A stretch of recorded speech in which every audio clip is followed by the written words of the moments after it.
So in case you didn't know already, on January 29th, 2022, I hosted the Hive UVE tournament. The charity pool was £100, which was a full donation from myself, and the participants included some upcoming and established Hive YouTubers who you've probably heard of, like the likes of GM19, Jakestar, Evident, and the rest of the players who are on the screen right now. This was a best of 3 Skywars tournament where only one person could win in the end. Interested? Let's get started. To kickstart the tournament, we had a countdown. After the countdown finished, however, we would introduce ourselves, the 2 commentators of this tournament. Hello everybody, I'm your host, Insane Orbits, and today I'm joined by Potato Pie 25. Hello everyone, welcome to the event. Very glad to be here. This tournament is going to be hosted very much like the last one. A 1v1 tournament, best of 3 games, and only one person can walk away as the winner. Once we're done introducing ourselves, we would then go on to meet the players. Alright, so what's your name and something cool about yourself? Hey guys, my name is Primestrat, and I haven't been trapped by Evident yet. I'm Jakester, I'm a chocolate bar, and a fun fact about me is I hold a keyboard with 3 fingers.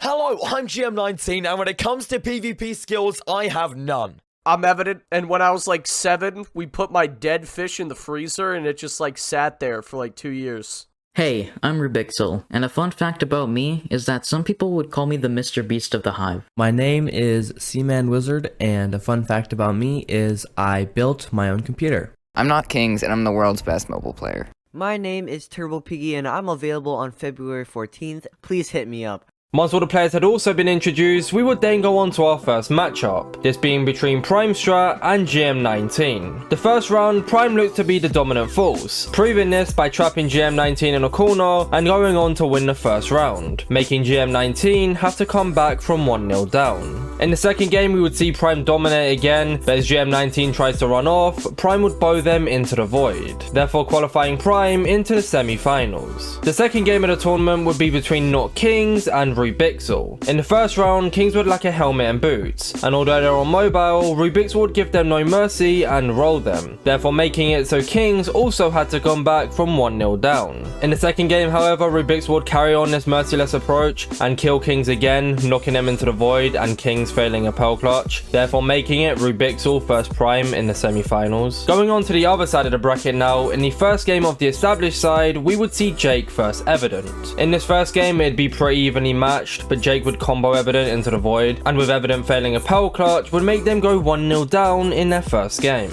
Going into the second match now, although there was another good trade, Jake would knock Evident into the void, going 2-0 up and qualifying him for the semi-finals, the first Seaman Wizard or Turbo Piggy. In the final quarter-final game of the tournament now, we would see Seaman versus Turbo. In the first round, Seaman would take off his leggings, not really sure what he was doing there, but Turbo would see this as an advantage and then go on to kill him, making him go 1-0 up. In the second round now, Turbo would have no legs, and Seaman would then knock him into the void, making it 1-1. Going into the third and final game of this matchup now, Turbo would be getting rolled by Seaman, and while trying to escape, would end up into a tree and fall into the void, therefore making it Seaman versus Jakestar in the semi-finals. Going into the semi-finals now, it would be hosted on a Christmas-only map, Festive Forest. And in the first round in the semi-finals, it would be Rubixel versus Prime. In the first game of this matchup, Rubixel and Prime would trade very well. With Prime looking to have more hits, Rubixel would kill him and win the first game. In the second game in this matchup now, Prime wanted to make a comeback and hopefully win this semi-final. And in doing so, while Rubixel was running away, Prime would hit an outrageous snipe to knock Rubixel into the void, therefore making it 1-1. In the final game now, Prime would lack armor and Rubixel would get the jump, and although Prime did finally get full diamond armor, it would be too late and Rubixel would make him die to full damage, therefore going on to win 2-1 and qualifying for the final. On the other side of the brackets now, it would be Jakester versus Seaman in probably one of the most anticipated fights of the night. In the first round, Jakester would hit Seaman off, but after an amazing clutch would then get trapped in a hole. Jakester would then jump into the hole after Seaman and kill him to make it 1-0. In the second game, a similar thing would happen, however Seaman would get trapped in a corner where there's snow and he couldn't place blocks, and Jake would take advantage of this and go on to win 2-0, qualifying for the finals against Rubixel. Now is what you've all been waiting for, the best underrated player being Rubixel versus the best established player being Jakester, and this was already set up to be an amazing final. In In the first round of the final, Rubixel would nearly kill Jake, however Jake would go god mode and combo him off the edge. Rubixel would indeed clutch, however would die from full damage. In the second game now, Rubixel wanted to bring this back to hopefully win this final, but once again would get hit off, but however would clutch this time without dying from full damage, but then would eventually get killed by player height. Therefore meaning that Jake Star would be the winner of the Hive UVU tournament and would have £100 donated to MakeAWish in his name. If you enjoyed this video and you want to see how I hosted the biggest Hive Team Seas tournament, then be sure to click the video on the screen right now.